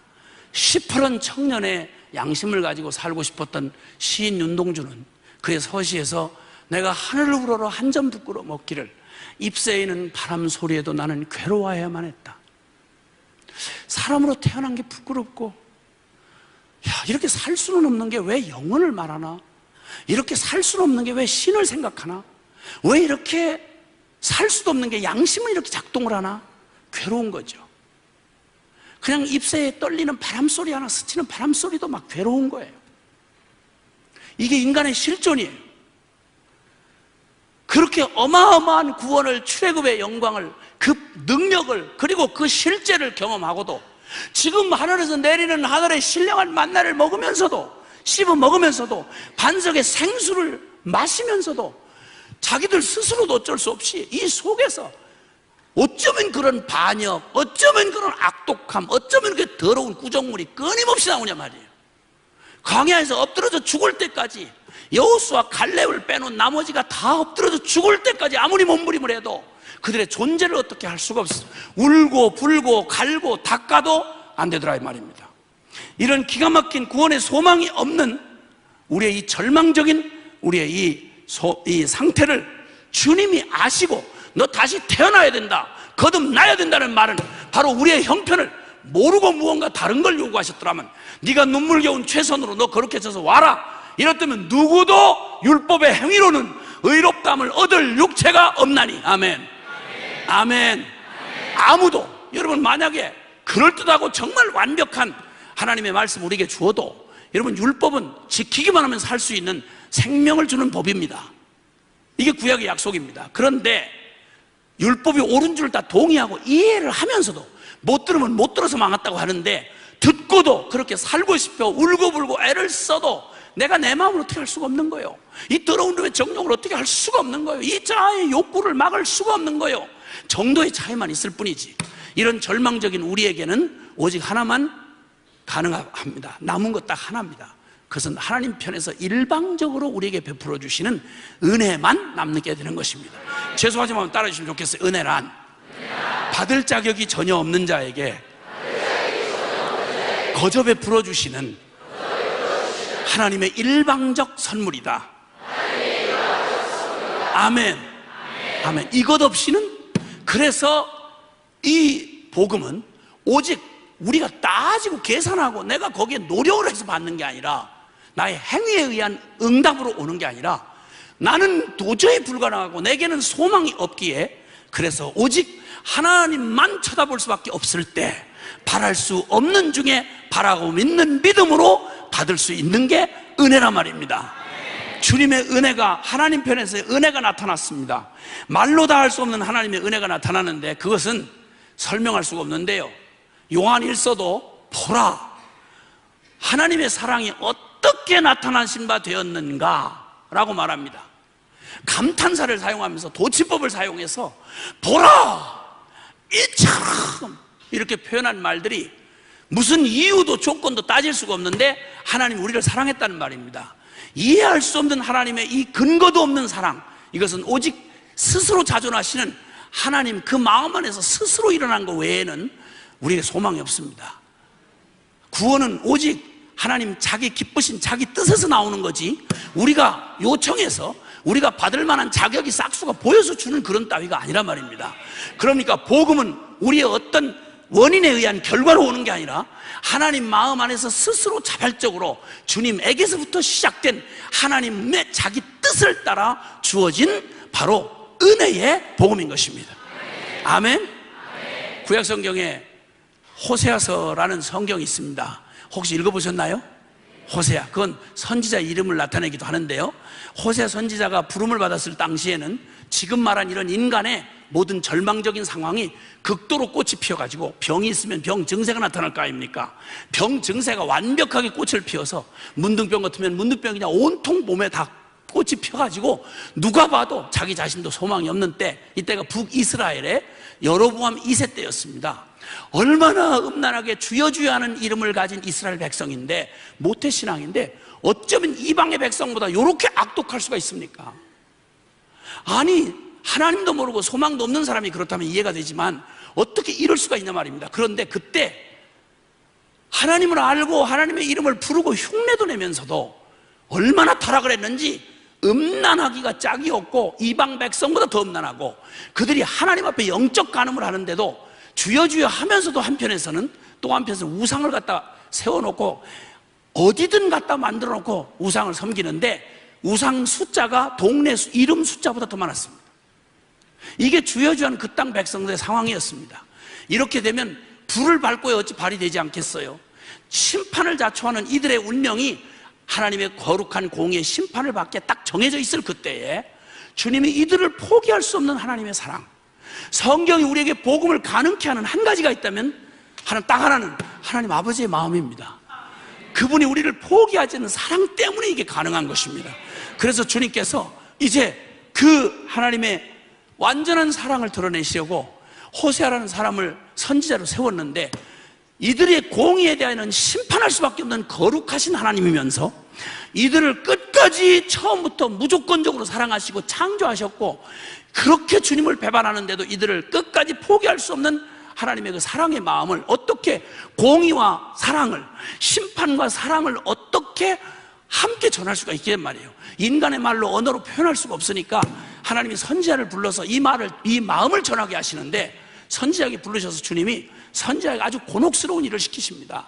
말씀을 주시되, 이상하게 말입니다, 하나님의 종들을, 저희가 보는 믿음의 선배들은 아브라함부터 시작해서 선지자들 모두, 이분들은 메시지를 전할 때 말이죠, 오늘날처럼 편안하게 메시지를 만들어서 논문 발표하듯이 이렇게 못했습니다. 왜냐하면 메시지를 전한다는 말은 어떤 사실만을 전하는 게 아니고 하나님의 마음을 전해야 되기 때문에, 그러니까 인격체를 사용해서 이 어설픈 주의 종을 세우시고 그 종을 통해서 주님이 말만 사실만 전하는 게 아니고 하나님 아버지의 마음을 전해야 되니까 하나님 아버지의 마음이 절절히 그 설교자에게 메신저에게 전하게 하기 위해서 하나님의 종들을 특별히 다루십니다.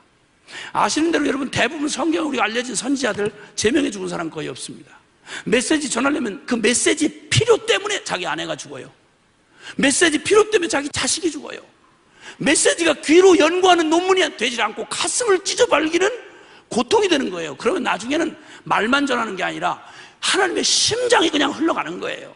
그 긍휼과 그 죄에 대한 무서운 진노와 긍휼이 그냥 함께 흘러가는 거예요. 호세아가 바로 그렇게 부름받은 사람이었습니다. 그가 주님의 명령을 따라서 주님이 갑자기 장가를 가라고 그러시는 거예요. 어떤 선지자는 장가 가지 말라 그래서, 예레미야 같은 경우는 장가를 가지 말라고 그래서 고생만 새벽에 하다가 나중에 돌에 맞아 죽었어요. 근데 어떤 선지자는 또 이렇게 장가를 가라고 주님이 또 그러세요. 안 가도 되는데요. 그러지만 싫을 사람이 어디 있겠어요. 노총각이 장가 가라는 말씀에. 그래서 기뻐서 기다리고 있는데 그 바쁘신 주님께서 중신을 직접 서주시는 거예요. 웬 여자를 하나 데려오는데 누가 이 사람을 모르시나요? 고멜 누님 말이에요. 고멜이라고 하는 누님. 아주 야한 여자인데 동네 검은 양말 입고 왔다 갔다 하는 놈들은 그냥 지나간 놈이 없을 정도로 아주 동네 여자 아주 정신사나운 여자예요. 음란한 여자예요. 그 여자를 거룩하기 짝이 없는 순진한 터진 선지자에게 결혼을 시키시는 거예요. 하나님이. 선지자는 시키는 대로 하는 게 선지자 아니야. 그래서 결혼을 했어요. 불행은 이미 예고돼 있었죠. 와가지고는 밖에서 든 바가지 안에 와서 해가지고, 그리고 이 재미없는 이 선지자하고 살라니 재미가 없어, 이 육체파 여자가. 그래서 다른 사람에게 반반하게 생긴 놈 찾아가서 또 음란한 씨를 베가지고 와서 음란한 자식을 셋이나 뱄어요. 그리고 낳았어. 품 안에서 배신하고 또 가서 용서해주면 또 산후조리 끝날 만하면 또 나가서 또 딴 놈하고 딴짓 해가지고 또 음란한 씨를 남기고, 이래가지고 그 기가 막힌 배신을 하는데 주님이 그 여자를 계속 데리고 살게 하시는 거예요. 셋째까지 용서해줬으면 이게 짐승도 아니고 인간이면, 아니 아무리 그래도 이제는 그만둬야 될 거 아닙니까? 근데 셋까지 낳고 몸조리 끝날 만한데 밖에서, 담장 밖에서 저녁 되면 뻐꾸겨 우는 거예요. 뻐꾸꾹꾹 이렇게. 근데 이 순진한 호세아는 그런 걸 모르잖아. 왜 뻐꾸기가 바로 담장 밑에서 우는지, 뻐꾸기가 어떤 놈인지 모르잖아. 이래가지고 결국은 나중에 알고 봤더니 아이 셋하고 이 바보 같은 선지자 호세아 남겨놓고 이 여자, 음란한 여자가 뻐꾸기 잡놈 따라서 독해버린 거예요. 마음껏 더러운 짓 다 하다가 그놈에게 버림받고 옛날에 공식 신전 창녀가 있었는데 그 창녀가 되어, 늙은 창녀가 돼서 아주 그냥 인간 이미 폐물이 된 채로 다 내던져진, 그래서 돼지고기 삼겹살밖에 안 되는, 값밖에 안 되는 은 15에 보리 한 호멜 반, 사람 몸값이 흥정이 되는데 그래요. 옛날 종값이 30냥이었거든. 그런데 이걸 15회, 이럴 때쯤 이제 상처가 아물어 갈 쯤, 이렇게 고통 가운데 있었던 호세아에게 이 고통을 주신 다음에 주님이 뒤늦게 나타나셔가지고 호세아를 부르시더니, 너 고멜 아느냐? 기억하지? 네 안에 고멜 알지? 간이 떨어지겠어요. 하도 끔찍한 얘기를 자꾸 하나님 이상한 일 시키셔가지고, 그래서 하고 대답을 했더니 아니나 다를까 그 악착스러운 인간이 포기한 그 여자, 아주 네 인생을 다 찌그러뜨리고 너의 가정을 비참하게 만든 그 여자, 지금 거기 완전 지 죄값으로 인신매매 시장에서 그런 여자를 팔려가는 곳에서 거기서 팔려가고 있다. 그러니 너 가서 그 여자를 찾아가서 네 평생에 지워지지 않는 그 아픔, 너 고통, 어떻게 세상에 그럴 수가 있니? 가서 어쨌든 가서 일단 사와라. 그 여자를 사다가 와서 일단 안 오려고 해도 어떻게든 끌고 와라. 와서 일단은 밥을 많이 먹여라. 밥을 많이 먹이고 그다음에 긴장하지 않도록 해서 편안한 잠자리를 만들어준 다음에 이불을 머리까지 덮어줘라. 그리고 잠이 깊이 들었다고 생각되면 하여튼 그 재수없는 머리통을 확 깔고 앉아라. 그런 다음에 버리적버리적 하면 조용히 안 움직일 때까지 꼭 깔고 앉았다가 도저히 안 움직인다 그러면 그때 그 더러운 이불하고 둘둘 싸다가 이 세상이 제일 더러운 쓰레기 태우는데 이런 것들 아주 역사에 흔적도 남기지 말고 아주 깨끗이 태워버려라. 아주 없애버려라. 이렇게 주님이 호세아한테 말씀을 하셨더라면 우리 정서에 딱 맞아서 하나님을 이해하는데 전혀 지장이 없을 뻔했어요. 근데 주님이 그렇게 하라고 하지 않으시고 그 기가 막힌 여자를 그냥 제 발로 안 올 거야.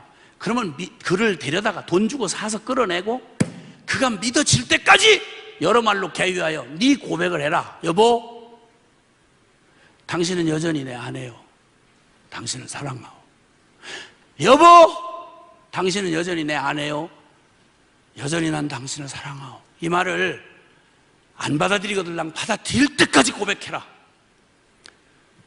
주님께서 이 말씀을 하시던 날 여러분, 호세아가 사람이잖아. 갈기갈기 찢어진 사나이의 가슴에 주님이 그 명령을 시켜놓으시고 순종한 호세아에게 기쁨이 충만했겠어요? 얼마나 고통스러웠겠어요? 그날 밤 나타나셔서 주님이 호세아야, 너 오늘은 네 얘기 말고 나 하나님 얘기 좀 하자. 그러시면서 내 백성 내가 이스라엘 아브라함의 후손을 내가 내 신부 삼아서 그렇게도 사랑하며 그렇게도 그들을 다시 돌이키려고 했던 게 몇천 번 몇만 번이더냐. 근데 이 음란한 이스라엘은 내 안에 고멜과는 비교할 수도 없이 너 지금 그 아내를 사랑하기 위해서 내가 겪는 마음의 고통을 내가 안다. 근데 네 얘기 말고 내 얘기 좀 하자. 나 하나님이 그들을 사랑하여 선민으로 삼고 그들을 많이 아닌 그들을 통해 온 나를 떠나서 존재적으로 하나님 앞에 돌아올 수 없는 이 기가 막힌 이 땅의 영혼들에게 내가 다시 돌이켜 내 아들을 내가 줄지라도 포기치 아니하고 그들을 내가 구원하려고 하는 나의 이 간절한 이 마음을 내가 그들을 향한 내 마음을 내가 너에게 말하는데 잘 들어라. 나는 그 기가 막힌 고통 앞에 서 있는 호세아에게 주님 말합니다. 나는 내 안에 이 이스라엘을 한 번도 내 마음으로 지어본 적이 없다. 나는 그들을 포기해 본 적이 없다. 그리고 난 그들을 반드시 구원하고야 말 거야. 그들의 더럽혀진 그 음란과 방탕으로 더럽혀진 그들의 정절을 내가 무슨 값을 치렀어도 공변과 진리, 은총과 긍휼로 내가 그들에게 장가들어 그들의 과거를 지울 수 없다면 내 핏값을, 아들의 핏값을 주어서라도 그들의 과거가 기억도 나지 않도록 새로운 존재로 만들어서 순결하고 고결한 신부로 만들어 당당하고 떳떳한 나의 아내가 되게 하고 신부가 되게 하고 나는 그들의 신랑이 되리라. 여러분, 이 말씀을, 이 메시지를 전케 하시려고 하나님이 호세아를 불러 당신의 가슴에 피멍이 들도록 반역하는 이 존재적으로 하나님 앞에 제 스스로 돌아올 수 없는 이들을 인하여 하나님 스스로 이들을 구원하시기로 결정하신 하나님의 마음을 전해주시려고 호세아에게 이 마음을 부어주신 거예요. 실제 사건을 통해서. 여러분, 호세아가 그날 밤 그 하나님의 마음을 듣던 날 귓구멍으로 들렸겠습니까? 이 심장으로 부어졌겠습니까? 네. 호세아 미쳤습니다. 그리고 나아가서 외칩니다. 호세아서 6장 1절에 오라 우리가 여호와께로 돌아가자. 오라 우리가 하나님께로 돌아가자. 그 시대에 다른 시대적인 병폐가 문제가 아니고 다른 윤리 도덕의 문제가 아니고 먹고 살고 시집가고 장가고 사고 파는 게 문제가 아니라 이들에게 유일한 희망이 있었다면 그것은 유일한 비극이 있었다면 하나님을 잃어버린 거요, 유일한 희망이 있다면 하나님께로 돌아오는 것이었습니다. 할렐루야. 근데 여러분, 고멜을 운명으로 태어나서 제 운명을 벗어날 수 없는 이 고멜, 그 호세아의 조건 없는 순수한 사랑을 받으면서도 돌아올 수 없었던 게 그 당시 이스라엘, 북이스라엘의 고멜 같은 그들의 처지였다고 하면 주님이 우리에게 들려주고 싶은 말, 호세아가 되어 끝까지 미친 고멜을, 음란한 고멜을, 존재적으로 망할 수밖에 없는 고멜을 끝까지 찾아가시는 하나님의 사랑이, 이게 주님이 이 역사에 실제로 나타났어. 하나님이 이처럼 세상을 사랑하사 우리 스스로 돌이킬 수 없는 우리에게 은혜의 복음을 준비해 주시되 우리에게 저주 내려질 진노와 저주의 심판을 갈보리 십자가 언덕에서 우리의 옛사람, 우리의 존재적으로 태어날 때부터 죄고 나요 나고 죄였던, 울어도 애를 써도 몸부림쳐도 안 되는 우리의 존재의 절망을 살릴 다른 길이 없으니까 당신의 아들을 잡아 만든, 당신의 아들을 찢어 만든 십자가의 길을 마련해 놓으시고 예수님 말씀하기를 내가 곧 길이요 진리요 생명이니 나로 말미암지 않고는 아버지께로 올 자가 없느니라. 아멘. 여러분, 이런 인류가 이런 존재적 운명에 놓여 있다고 하면 이게 사실이고 이게 성경이 선언하는 진리라고 그러면 구원은 다른 데서 오지 않습니다. 여러분의 혈통으로도 안 되고 여러분의 열심으로도 안 되고 여러분의 성경 지식이나 체험 가지도 안 되고 오직 길은 딱 하나입니다. 십자가로 나오는 길밖에 없습니다.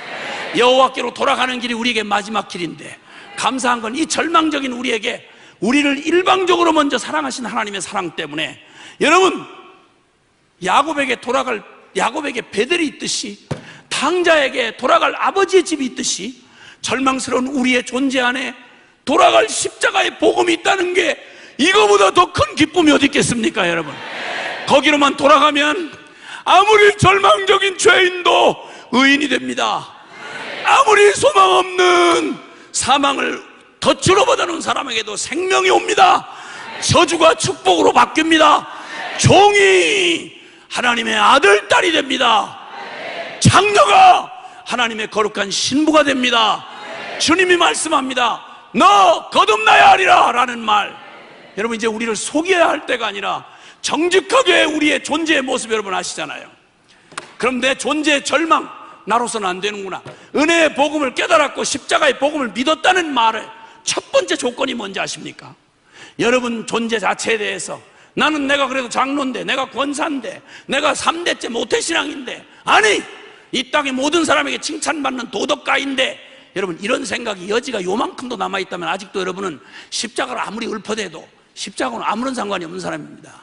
죄송하지만 믿음은 정신통일이나 자기 확신이 아닙니다. 믿음은 진리를 믿는 것입니다, 여러분.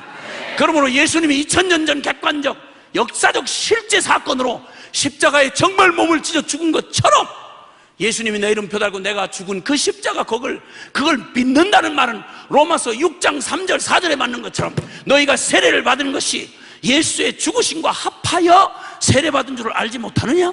그와 함께 우리가 합하여 세례를 받음으로 장사 지낸 바 되었으니 이는 우리로 그리스도를 죽은 자에 달리 살리신 역사적 객관적 실제처럼 우리의 죽었던 영혼을 성령께서 이 십자가 복음을 믿게 하심으로 예수 생명을 전무로 받아들여서 실제 주인이요 실제 생명으로 받아들여서 이제는 내가 아니요 내 안에 그리스도 사시는 이 어마어마한 주님이 이뤄놓으신 복음의 사실이 성령 안에서 믿음으로 우리에게 실제가 된 이것을 보고 믿고 거듭났다고 하는 것입니다. 여러분, 성경이 여기서 말씀하는 대로 바람이 어디로 부는지 알 수 없지만 바람이 부는 건 알 수 있듯이 성령으로 난 사람도 이와 같습니다.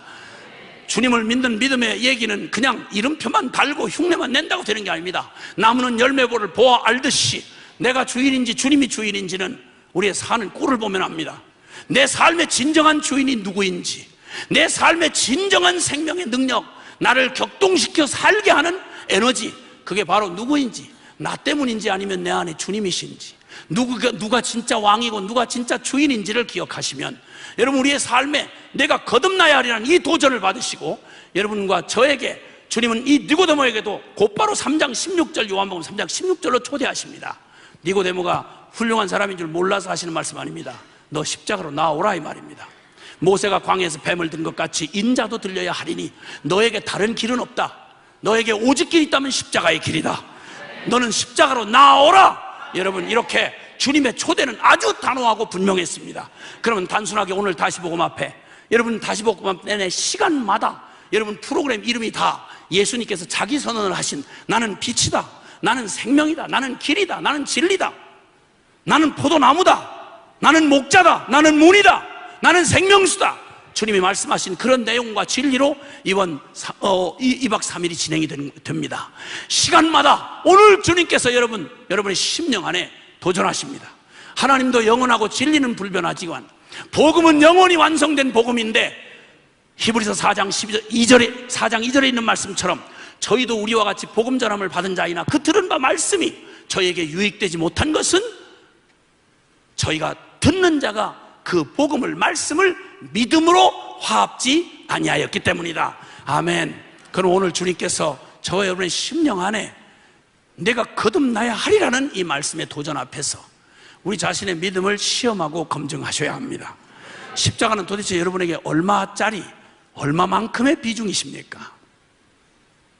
만약 지금까지 말한 내용이 사실이라면 여러분, 이 십자가 사건을 제대로 부딪힌 사람은 십자가 외에 다른 할 말이 별로 없어집니다. 그래서 바울은 고린도전서 2장에 내가 이젠 절대 내 전도가 내 말과 지혜에 있지 아니하고 나는 예수 그리스도의 십자가와 그의 못 박히신 것 외에는 알지 않기로 작정하였다. 복음은 십자가의 도는 고린도서 1장 18절의 말씀처럼 십자가의 도는 멸망하는 자들에게는 미련한 것이지만 구원을 얻는 우리에게는 하나님의 능력이라.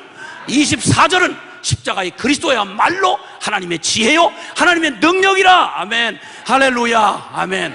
우리 함께 두 손을 좀 높이 드십시다. 주님 앞에.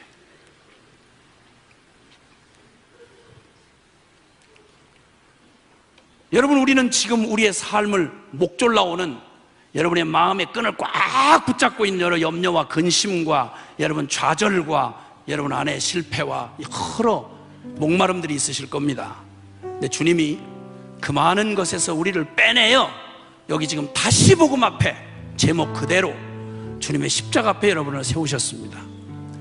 여러분, 시장터에서 여러분을 발견하려면 잘 발견이 안 될 거예요.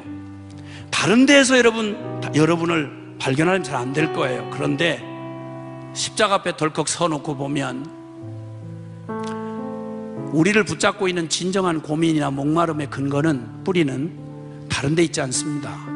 하나님만 우리와 함께 하신다면 다른 건 문제가 아니죠. 오늘 우리는 가장 우리가 간과하고 살았던, 중요하다고 말하면서도 전혀 중요하지 않던 십자가의 진리 앞에 섰습니다. 니고데모에게도 너 거듭나야 할 거야 라고 말씀하셨다면 저와 여러분에게는 오죽도 하겠습니까? 이 십자가 앞에 선 여러분의 모습을 지금부터 계속해서 하나님의 종들을 통해서 말씀해 주실 터인데, 말씀이 들려지고 비춰질 때마다 여러분 두려움 없이 주님 앞에 나가야 합니다. 십자가 피하지 마셔야 합니다. 달려나가야 합니다. 그리고 주님, 제 안에 주님의 십자가에 사실은 교리나 아니면 나의 혈통적 경험이나 성령의 잠깐 체험이 아니라 주님 내 존재 안에 십자가 부활이 나한테 실제가 되게 해주시옵소서. 실제가 되게 해주시옵소서. 예, 우리 주님과 깊은 교제를 우리가 하는 일에 말씀한 대로 생명 안에 정말 깊은 은밀한 교제도 필요하겠지만 이제야말로 이 주제야말로 우리는 간절한 주제입니다. 주님 앞에 이미 이 사실이 실제가 되신 분에게는 더욱 간절한 일이고, 아직 이 미련에 대해서 해결이 안 된 영혼에게는 마지막 기회일 수 있습니다. 우리 주님 앞에 우리 주 길이요 진리요 생명 되신 유일하신 예수님을 나의 주라고 부르고, 주님, 내 신앙 왜 이렇죠? 참 나는 뭐죠? 왜 이렇게 맥 빠진 복음이죠? 믿는다고 말하는 내가 삶은 왜 다르죠? 내 왜 영원한 생명의 복음의 능력은 내게서 나타나지 않죠? 왜 죄에 질질 끌려다니죠? 나는 왜 이렇게 날마다 병든 자의 종로로 돼야 되지요? 이대로는 아닙니다. 주님, 복음으로 나를 인도해 주시옵소서. 나를 이 생명의 하늘에 내린 생명으로 나를 충만케 해 주시옵소서. 가난한 심령으로 성령의 도움을 구하며 이 시간 이후의 모든 은혜를 구하며 주님 앞에 주여 간절히 통성으로 부르고 기도합시다. 주여! 주여!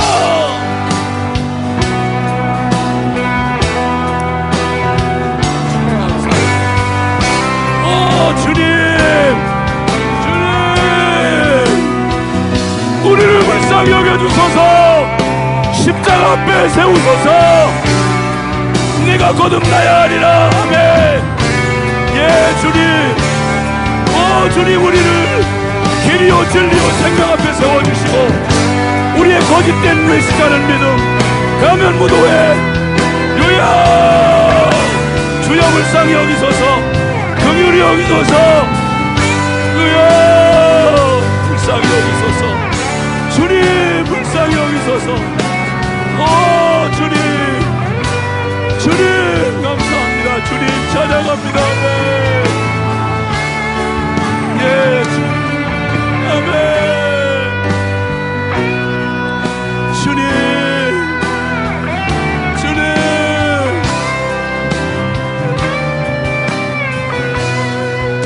아멘, 아멘. 주님, 사랑하신 하나님 아버지, 하나님 아버지, 우리를 불쌍히 여기소서. 더 이상 슬픈 가면 무도에 더 이상은 안 됩니다. 주님, 주님, 지치고 이 형식적인 이 외식 더 이상은 안 됩니다. 주님, 이 무력한 우리의 내 영혼을 주님 돌아봐 주시고, 주님이 기왕해 주신 십자가 그 고난의 그 능력, 죽음의 그 능력, 부활의 그 권세, 이거 이론이 아니라, 정신통일이 아니라, 말뿐이 아니라 우리의 생명의 실제가 되기까지 주여 내 안에 역사해 주시옵소서. 성령의 나를 인도해 주시옵소서. 이제 다른 모든 것 내려놓고 오직 십자가로 달려갑니다. 주님 내 안에 성령이여 주님 역사하셔서 그 십자가, 예수님에게 되어진 십자가 내게 실제가 되게 하시고, 나의 죄와 이 병든 자아의 비극적인 운명 끝장내시고 부활의 예수 생명으로 나를 충만케 하여 주옵소서. 예수 그리스도의 이름으로 기도합니다. 아멘.